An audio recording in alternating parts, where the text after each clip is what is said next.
What if I told you that not every angel shining in radiant light is truly divine? That some of the most beautiful visions in history may have been elaborate disguises, crafted by entities who feed on our devotion. For centuries, the Church has spoken at length about demons, temptation, and sin, but it has remained mysteriously silent about one of the most terrifying forces of all: the masked entities, the spirits that imitate angels. And this silence is no accident. Behind sermons and stained glass lies a paradox few dare to face. If these beings exist, then countless prayers, visions, and even miracles may not have come from heaven, but from impostors wearing masks of light. Imagine pouring your heart into prayer, only to realize your energy was harvested by an astral deceiver. It's unsettling, almost unthinkable, and yet traces of this forbidden truth echo in hidden scriptures, apocryphal texts, and testimonies the Church never spoke of. This video will peel back that silence, expose the forbidden Church secrets, and reveal how spirits behind the mask have shaped faith, history, and even personal spirituality. And here's the paradox: the very light we trust could be the disguise that enslaves us. The question isn't just whether these entities exist, it's how many times we've already welcomed them without knowing. Why is it that the Church, so quick to speak of demons in fire and angels in glory, chose silence when it came to the masked entities? These are the spirits that imitate angels, wearing robes of light but hiding motives that feed on devotion itself. They are not mentioned in catechisms, not whispered in sermons, not acknowledged in sacred halls. And yet, mystics across centuries wrote of them in diaries that never reached the pulpit. The faithful prayed, unaware that some of their most radiant visions may have been spirits of false light, impostors mimicking divinity. One cannot help but ask, was the silence a strategy to protect belief, or a fear that exposing these beings would unravel the foundation of the Church's authority? Consider the paradox. A Church that speaks endlessly of Satan but never of the spirits behind the mask. It's like warning people of the storm, but never mentioning the flood that follows.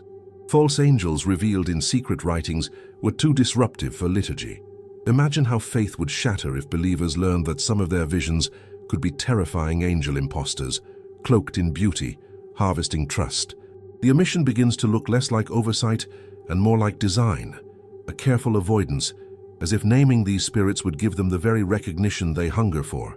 And yet, those who sought Gnostic hidden knowledge always stumbled across warnings. The Nag Hammadi text, for instance, spoke of archons and false messengers who intercepted prayers before they reached true divinity. These were the astral deceivers, lurking like parasites behind the shimmering mask of holiness. If you've ever trusted someone who smiled at you while secretly plotting against you, you know this feeling: betrayal disguised as care. It is no wonder ancient scribes whispered of a hidden pantheon of deceivers that fed not on faith itself, but on the blindness of unquestioned devotion. Think about it in human terms. If someone only tells you part of the truth, are they protecting you or are they controlling you? The Church's silence on demons that wore light instead of shadow was, perhaps, a silence of control. Ordinary believers were left with no tools to recognize occult spirits exposed in apocryphal warnings. Without discernment, they gave offerings, prayers, even tears, to entities who never deserved them. Like handing your savings to a banker who smiles warmly but forges your signature, people unknowingly signed contracts with forbidden spirits explained. The deeper question is why this silence endured. Could it be that priests themselves, in visions and rituals, sometimes served dark occult entities without knowing? When one looks at history, one sees a pattern. Heretics burned for speaking of these spirits. Mystics silenced when they spoke of forbidden esoteric revelations. And if those voices were erased, who benefited? Those who wore the masks, of course. It's an uncomfortable thought. The hierarchy meant to protect might have been the very veil that ensured the masquerade continued, yet seekers always sense when something doesn't add up. Have you ever prayed or meditated and walked away drained instead of uplifted? That hollow echo might be the trace of esoteric spirits explained, feeding while pretending to give. It's like drinking from a cup that looks full of water, but leaves your throat dry. Discernment becomes the only safeguard, watching not the beauty of the light, but the fruit it leaves in your soul. True light strengthens, Counterfeit light empties, and so we return to the haunting question. Why would any church, proclaiming to serve the truth, avoid speaking of such impostors? The silence itself becomes evidence of fear or complicity. For if the veil was lifted, how many would realize their devotion was misdirected? How many forbidden church secrets remain buried? And how many prayers are still being siphoned by those who never were angels at all? That question leads us straight into the shadows of the next mystery. When we dig beneath the polished surface of official doctrine, we stumble upon echoes the church preferred to bury. In apocryphal writings and Gnostic hidden knowledge, the presence of spirits that imitate angels is clear, though carefully hidden from the public eye.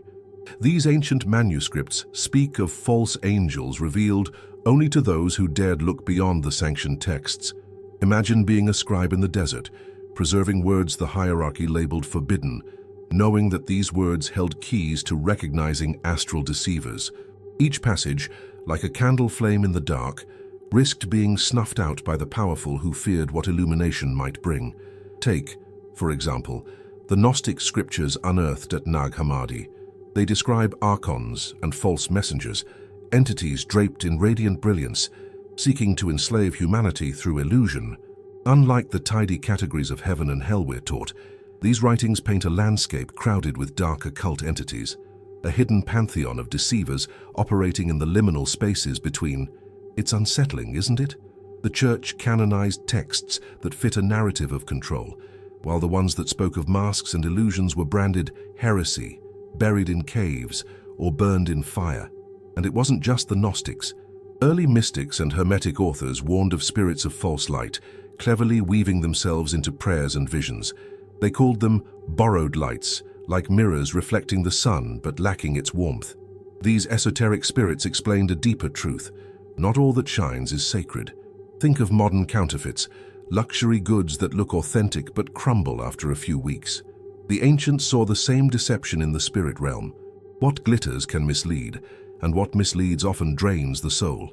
Even medieval grimoires, though wrapped in secrecy, whisper of terrifying angel impostors. They spoke of entities who copied the names of archangels to gain entry into rituals. Imagine calling upon Michael, but instead drawing the attention of a mimic, a parasite cloaked in light. That is the danger these forbidden esoteric revelations highlight, though few dared to risk their lives by writing them down. To expose these occult spirits exposed was to invite both ecclesiastical wrath and the vengeance of the spirits themselves. This selective erasure raises an important question. Who decides what knowledge is safe?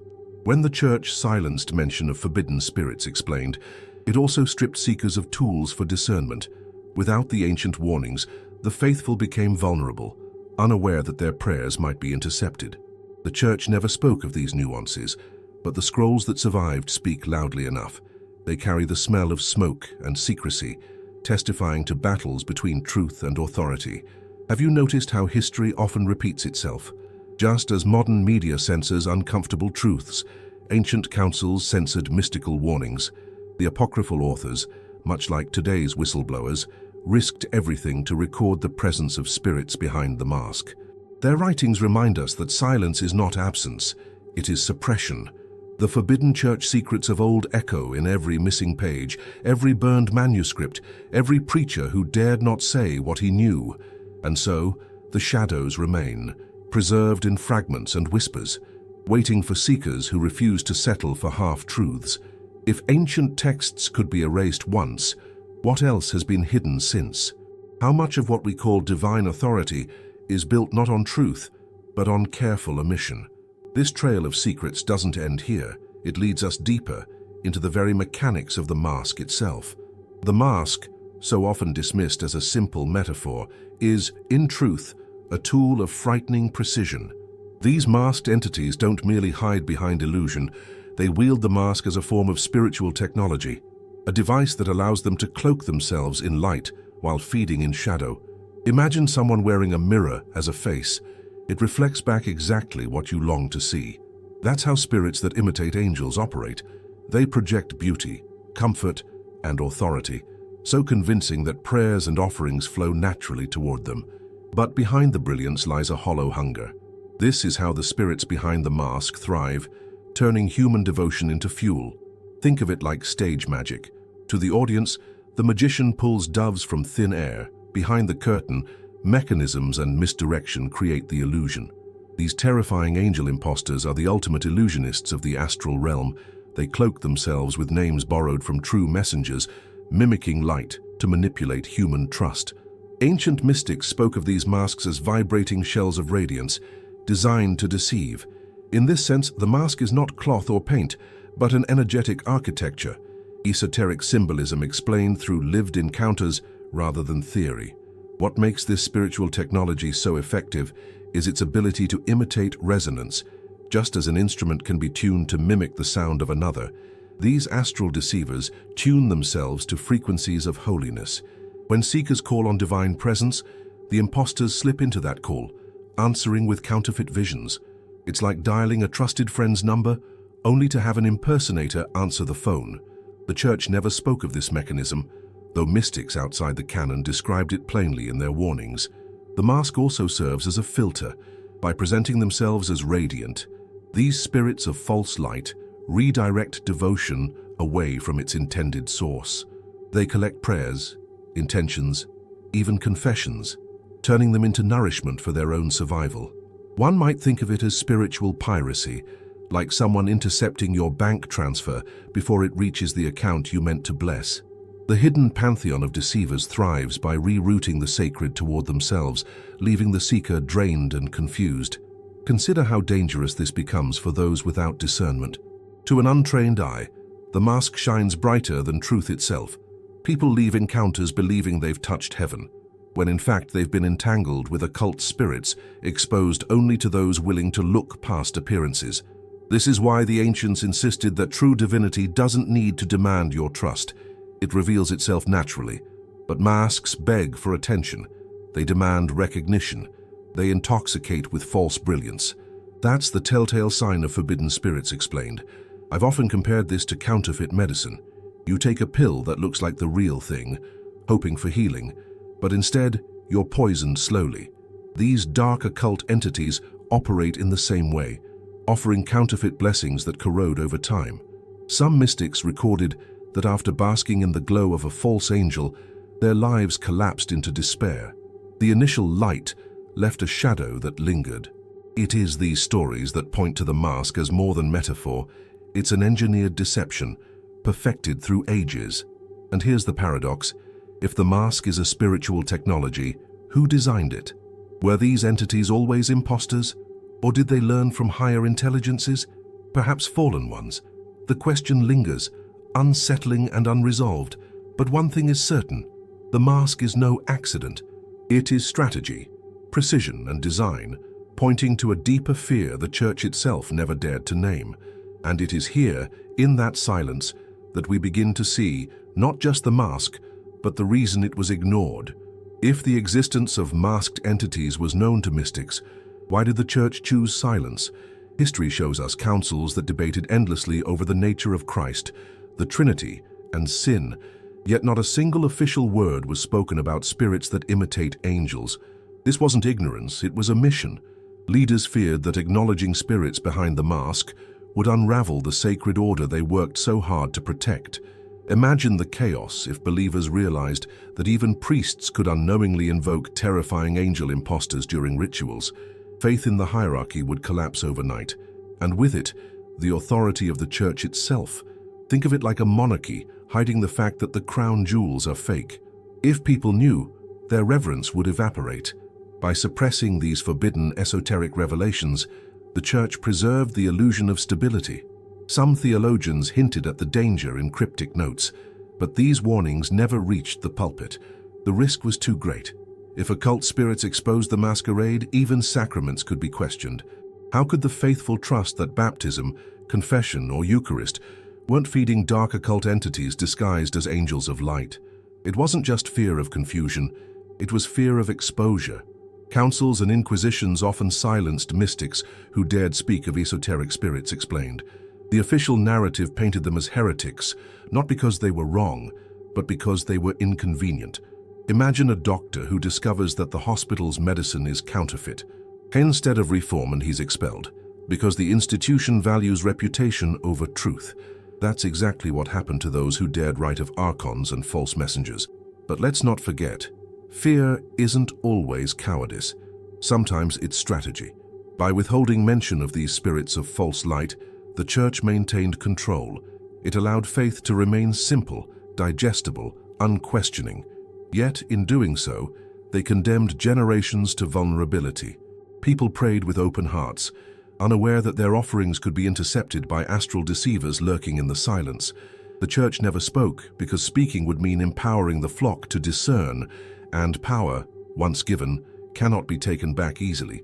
I've often compared this to a parent who hides the existence of predators from a child, hoping to preserve innocence. But innocence without awareness is fragile. It's no protection at all. The Church's omission of forbidden spirits explained didn't protect believers, it exposed them. By denying the reality of spirits behind the mask, they gave those impostors a field day, free from scrutiny, free from recognition, free to harvest devotion unchecked. Fear also grew from the fact that even saints and mystics weren't immune. Some revered figures confessed to visions that later proved deceptive, yet their struggles were edited from official hagiographies. The institution couldn't risk admitting that holy men themselves might have been deceived by terrifying angel impostors. Such honesty would undermine the very foundation of canonized sainthood. Better to erase the evidence and preserve a flawless narrative than to risk scandal. But in erasing the evidence, they erased the tools for discernment. And so, the omission became tradition, a silence passed down like an unspoken rule. The faithful learned about demons and angels, heaven and hell, but never about the in-between, the hidden pantheon of deceivers. That omission wasn't neutral, it was dangerous. It created a void, and in that void, the masks thrived. Which leaves us with the next mystery. If the Church avoided naming them, how exactly do these entities operate? What mechanics allow them to mirror light so convincingly? To understand how masked entities thrive, we must look at the mechanics behind their deception. These are not clumsy spirits. They are artisans of imitation. They study the vibrations of prayer, the cadence of sacred chants, even the emotional frequency of faith itself. When a seeker calls upon the divine, spirits that imitate angels align themselves with that frequency, slipping into the response. It's like hearing your friend's voice on the phone, only to realize later it was an impersonator. These astral deceivers master the art of mimicry, not by accident, but by design. One of their most unsettling tactics is the theft of names. They echo the titles of archangels, whispering Michael, the Gabriel, or Raphael so convincingly that even seasoned mystics have been deceived. Imagine summoning help in a storm and seeing a rescuer arrive, only to discover too late that the rescuer is the storm itself. That's the danger of spirits behind the mask. They cloak themselves not only in light, but also in identity, weaving counterfeit resonance to earn trust. It's no wonder ancient warnings spoke of false angels revealed in visions that felt holy but led only to despair. Another layer of this imitation lies in sensation. Real divinity uplifts, while imposters mimic holiness but drain energy. Some mystics describe the after effect of meeting terrifying angel imposters as a spiritual emptiness, like breathing air that looks pure but carries poison. These entities reproduce the outer form of grace, but twist its energy toward shadow. They're like parasites that mimic healthy cells in the body, hidden until it's too late. It's this biological analogy that makes the mechanics clear. Deception works best when it looks identical to the real thing. Consider rituals. A priest calls upon heaven, and light floods the space. But if the ritual lacks discernment, it can be hijacked. These dark occult entities love sacred symbols because symbols are keys. By mirroring those keys, prayers, chants, even sigils, they unlock access to human devotion. Think of a hacker using stolen credentials. The mask here is the password, the resonance that lets them in. Ancient grimoires hinted at this, yet the Church never spoke of such dangers. Silence left the faithful defenseless against occult spirits exposed only in forbidden texts. The most frightening aspect of this imitation is how it evolves.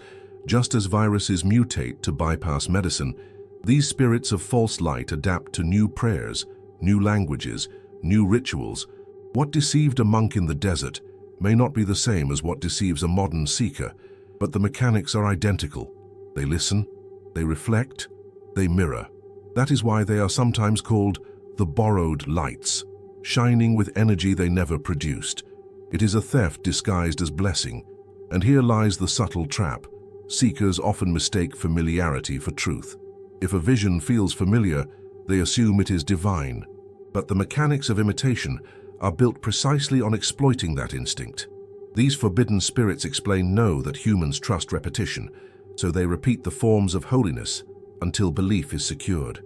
It's psychological as much as spiritual, like a con artist who earns your trust by consistently showing up in the same disguise. By the time you doubt, it's too late. The deeper one studies these mechanics, the clearer it becomes that the mask is not random, it is a system, and systems once understood can be resisted. But this raises a new question, one far more urgent.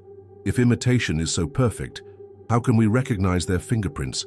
What signs can separate true light from the counterfeit glow of hidden pantheon deceivers?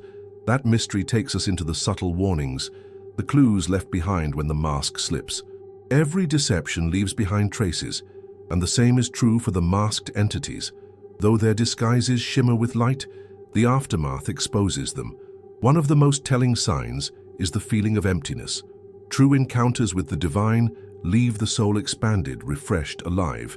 But when someone prays or meditates and walks away hollow, drained, or confused, it often signals the presence of spirits that imitate angels. It's like drinking water that looks crystal clear, but leaves a bitter taste. You know something unseen was mixed in. These are the fingerprints of astral deceivers. Mystics across ages spoke of distorted visions as another warning.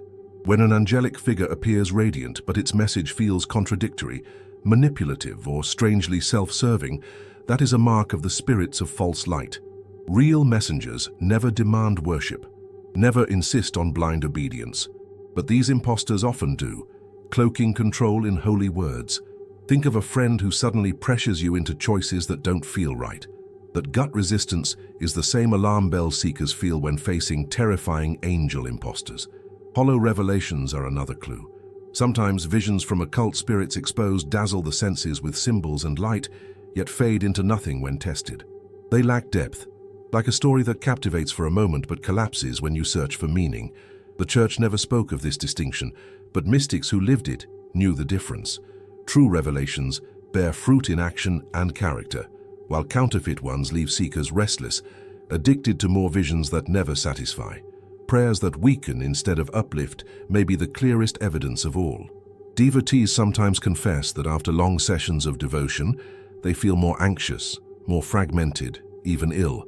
This paradox is no accident. The dark occult entities siphon energy, leaving behind fatigue.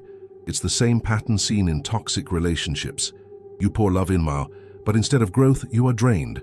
That spiritual exhaustion is not divine testing.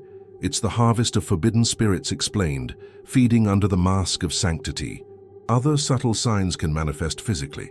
Nightmares following supposed visions, chills during prayer, or even inexplicable despair are often linked to encounters with spirits behind the mask. One mystic wrote that after seeing what she thought was an angel, the scent of rot lingered in her room. These contradictions, the appearance of beauty but the residue of decay, are the cracks in the mask. And once you see the crack, you can't unsee it. The esoteric symbolism explained in ancient writings points exactly to these contradictions as warnings. Discernment requires testing, not just trusting. Ancient texts advised seekers to question every vision, to challenge it with words of truth. If the being reacts with anger or grows faint, it reveals itself as part of the hidden pantheon of deceivers. Much like interrogating a false witness, the mask slips when challenged. This is why silence about these practices was dangerous. Without guidance, believers had no tools to unmask imposters. The church silence on demons left them vulnerable, offering devotion without discernment. And so, the seeker is left with a paradox. Light can deceive as easily as darkness can reveal. The signs of counterfeit angels are not always obvious, but they are consistent. Emptiness, distortion, exhaustion. These are the echoes left behind when the mask is lifted. But this leads us into an even darker truth. What happens when people, blinded by devotion, refuse to see the signs? What becomes of souls that give themselves entirely to the mask? That is the path we must walk next. The danger of these masked entities isn't just deception, it's what happens when devotion is poured endlessly into them. Blind devotion becomes a contract written in the language of the soul. Those who accept spirits that imitate angels without discernment end up handing over their life force, piece by piece. It's like signing blank checks to someone who smiles sweetly, never realizing the account will be emptied. The spirits of false light don't need armies or violence. They harvest trust, energy, and devotion silently, feeding their own survival. The cost, though unseen, is profound. History is filled with whispers of saints and mystics who fell into madness after visions. What appeared as divine ecstasy often turned to torment, leaving them broken. These were not failures of faith. They were encounters with terrifying angel impostors. The Church never spoke of these cases, editing hagiographies to preserve spotless images of sanctity. But hidden notes and personal letters tell another story. Holy men and women drained, haunted, even destroyed by their devotion to beings who wore masks too well. It's the tragedy of worshipping light that wasn't light at all. Blind devotion also warps communities.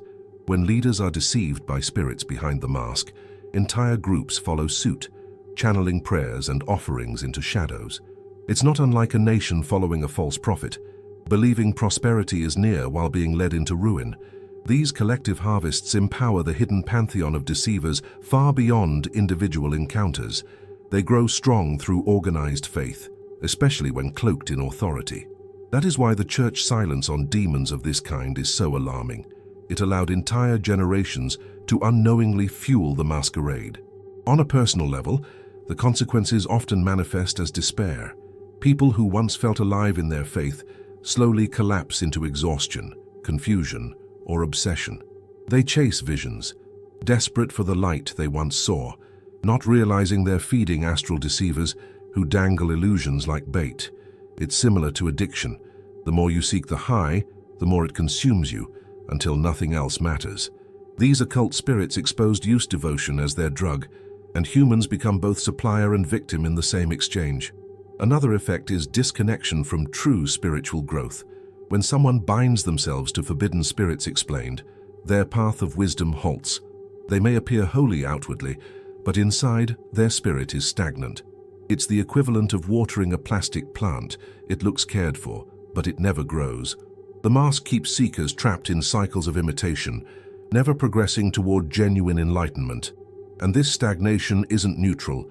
It's engineered to keep humanity docile, distracted, and drained. We also find testimonies of mystics who confessed to terrifying visions where their radiant guides revealed monstrous forms. Some broke free, horrified at the realization that years of devotion had been misdirected. Others could not bear the truth, collapsing into silence or insanity. These are the forbidden church secrets no pulpit dares to share. For how could the faithful continue their prayers if they knew some saints themselves may have bowed to impostors? The esoteric spirits explained in forbidden texts reveal these consequences with chilling clarity, and yet this is only part of the story. The masks not only deceive and drain, they sometimes shatter, revealing horrors behind the light. The testimonies of visionaries who saw the face crack open point us towards something even more terrifying, that the most beautiful visions might hide the most grotesque beings. What happens when the disguise falls away? That is the next door we must open. Every once in a while, the mask slips, and when it does, the experience is unforgettable. Visionaries, mystics, and occultists across centuries reported radiant beings that suddenly cracked open, revealing monstrous forms beneath. Imagine kneeling in prayer before what seems like an angel of pure brilliance, only for its face to twist, its eyes to hollow, its light to curdle into shadow. These are the encounters that prove the existence of masked entities, spirits who feed by pretending to be divine. They are the spirits that imitate angels, and when the veil tears, terror replaces awe. Some testimonies describe the transformation as gradual. A figure glowing with gold begins to flicker, its voice trembling, until it dissolves into a grotesque parody of holiness. Others recount sudden shifts, as though a mask were violently ripped away. The shock left mystics trembling, convinced they had faced terrifying angel impostors. One occultist wrote that the smell of sulfur replaced the fragrance of roses, and the warmth of light became the chill of death. Encounters like these exposed the spirits behind the mask, no longer able to maintain their disguise when pressed by discernment or divine challenge. It's not just ancient accounts. Modern seekers, too, speak of visions that begin with beauty and end with dread. Meditation circles, seance, and solitary prayers sometimes attract these astral deceivers, who reveal their true faces only when their grip slips. People often describe eyes that once shone like stars turning into black voids, mouths stretching unnaturally wide, light collapsing into shadow. These testimonies echo what esoteric spirits explained long ago. The counterfeit light always fractures under the weight of truth. The church never spoke of these encounters, but the silence only makes the stories more haunting. And there is a pattern. Those who questioned, those who dared challenge the vision, were the ones who saw the mask crack, a whispered prayer of discernment, a demand for truth in the name of the divine, often forced the impostor to reveal itself. Like a liar caught mid-sentence, the spirits of false light falter under scrutiny. That's why the forbidden esoteric revelations always urged seekers to test every spirit. It wasn't distrust of the divine. It was protection from the hidden pantheon of deceivers who thrive on unexamined faith. For many, the emotional impact of these revelations was devastating. To believe you've been guided by a heavenly being, only to realize you've been fed upon by an impostor, shakes the very foundation of faith. Some mystics withdrew completely, refusing further visions. Others doubled down, desperate to distinguish the real from the false. The occult spirits exposed in these encounters left scars, both spiritual and psychological. And yet, those scars carried wisdom. Not everything that glitters in the astral is safe, and not every voice from the light is divine. A particularly chilling account comes from a monk who claimed that the being he worshipped for decades revealed itself one night as a skeletal figure wrapped in wings of fire. He collapsed, nearly mad with terror, realizing he had been serving a forbidden spirit explained all along. Stories like his remind us why the church silence on demons of this kind is so suspicious. By refusing to teach discernment, they left their followers defenseless against shocks like these, condemned to face the mask alone. And yet, if these encounters prove anything, it is that the masquerade is not isolated. The cracking of the mask hints at something broader, a system, a hierarchy, an order of deceivers working together. The terror of the individual vision is only a fragment of a larger truth, the existence of a hidden pantheon of deceivers, not scattered but organized. And it is toward this deeper, darker revelation that we must now turn. When we pull back the veil, we realize the masked entities are not isolated imposters. They are part of a structured order, a hidden pantheon of deceivers that has operated across ages and cultures. The Gnostics called them archons and false messengers, rulers of illusion who feed on devotion while enslaving the soul. Others spoke of astral kings, shadow hierarchies, and spirits that manipulate whole civilizations through masks of light. These are not random hauntings. They are a network of control. To understand them is to understand why the church never spoke of their existence, because to do so would expose the machinery behind faith itself. Picture a stage where actors perform different roles, yet all serve the same director. That's how this pantheon functions. One spirit poses as a healing angel, another as a radiant saint, another as a guide of wisdom. But peel back the masks, and the same hunger stares back. They are spirits that imitate angels, united not by benevolence but by strategy. The dark occult entities that compose this hidden order know that humanity's greatest weakness is its longing for the divine. By meeting that longing with counterfeit brilliance, they harvest belief itself. The patterns appear in mythologies across the world. Trickster gods, deceiver spirits, beings of borrowed light. All are cultural echoes of the same reality. Whether called jinn, archons, or false seraphs, they point to a single truth, an unseen system that thrives on illusion. The occult spirits exposed in these myths were never truly gone. They simply wore new masks for new eras. Just as empires rise and fall, so do their disguises. Yet the core deception remains unchanged. Imitate, feed, control. It's chilling to think of faith as a harvest, but that is exactly how testimonies describe it. Entire congregations, nations even, pouring prayers into the void, while astral deceivers siphon it away. The forbidden esoteric revelations warn that wars, cults, and even movements of mass hysteria have been guided by these imposters. They don't want worship in the traditional sense. They want energy, soul force, the raw devotion that sustains their existence. In this way, they are less like gods and more like farmers tending human herds. And the church's silence suddenly makes sense. To admit the presence of a hidden pantheon of deceivers would be to risk losing control over its flock. If believers realize their devotion could be intercepted by spirits behind the mask, trust in the institution would collapse. Better to maintain a neat duality, angels above, demons below, than to reveal the messy truth of entities operating in between.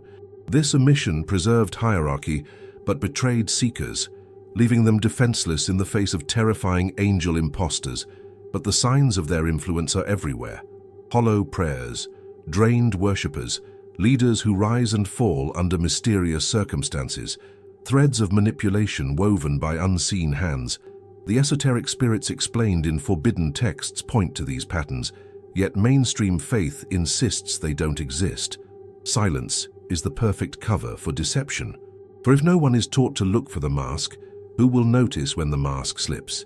The church silence on demons of this kind is not ignorance, it is complicity. And so we face an unsettling realization. These beings are not anomalies, but rulers of the unseen order.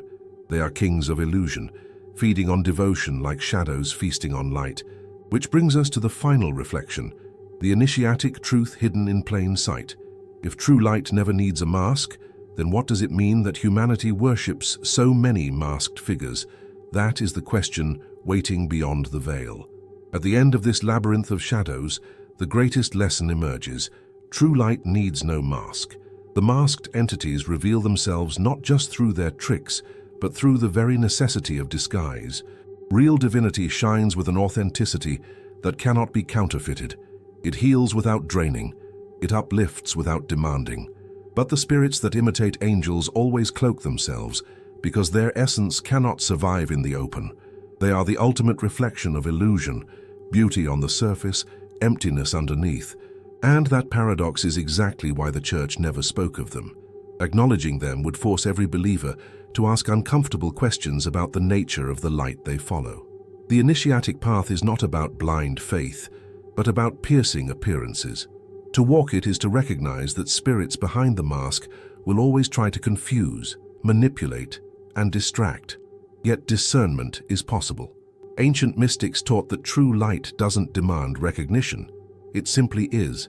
By contrast, terrifying angel imposters insist, seduce, and overwhelm.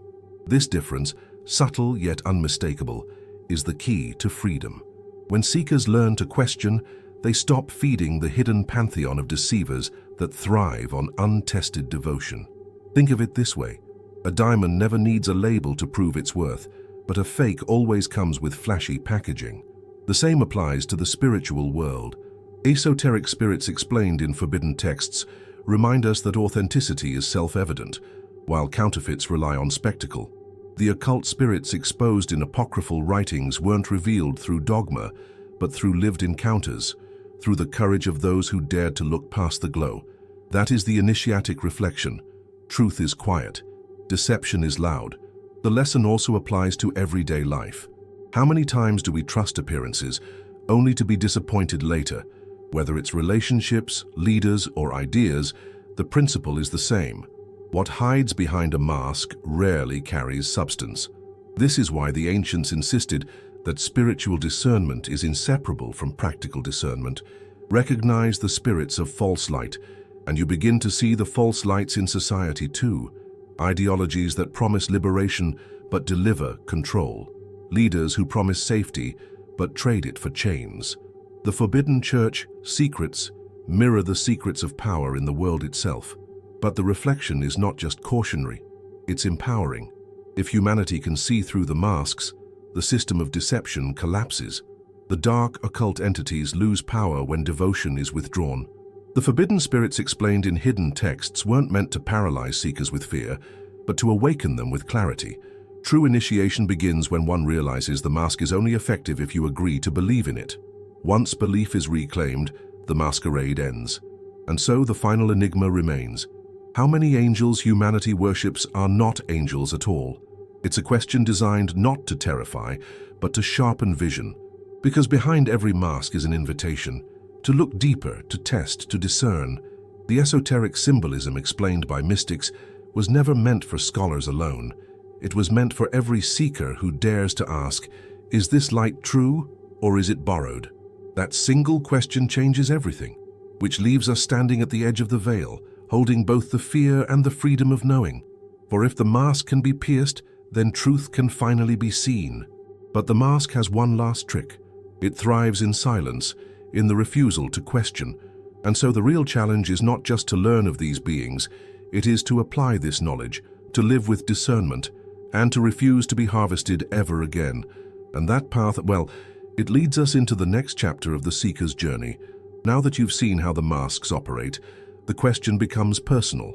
How many times have you trusted a light that left you empty? How many prayers have you offered without testing who was listening? The masked entities, these spirits that imitate angels, don't just exist in ancient texts. They may be woven into your own spiritual journey, and that means the responsibility to discern is yours. So I'll ask you directly, will you keep giving devotion blindly, or will you begin questioning what stands behind the glow? Will you dare to pierce the veil and recognize the spirits behind the mask, even if it means unsettling truths about what you've always believed? Transformation begins the moment we stop settling for appearances and start demanding authenticity. I invite you to reflect. What if the most radiant vision you've ever trusted was, in truth, a disguise? How would that change the way you pray, meditate, or even see the world? These are not abstract questions. They are choices that determine whether your soul force nourishes truth or illusion. And if this message stirred something in you, don't keep it to yourself. Share it, question it, and live it. Leave a comment below. Tell me what masks you suspect have already touched your life. Have you ever felt the emptiness after a supposed divine encounter? Your story may be the light someone else needs. Finally, if you want to keep walking this path of hidden knowledge, of forbidden church secrets and revelations the church never spoke, subscribe to the channel and activate the notifications. Each video is a step deeper, a new crack in the mask, a chance to reclaim your power. Because discernment is not just protection, it's freedom.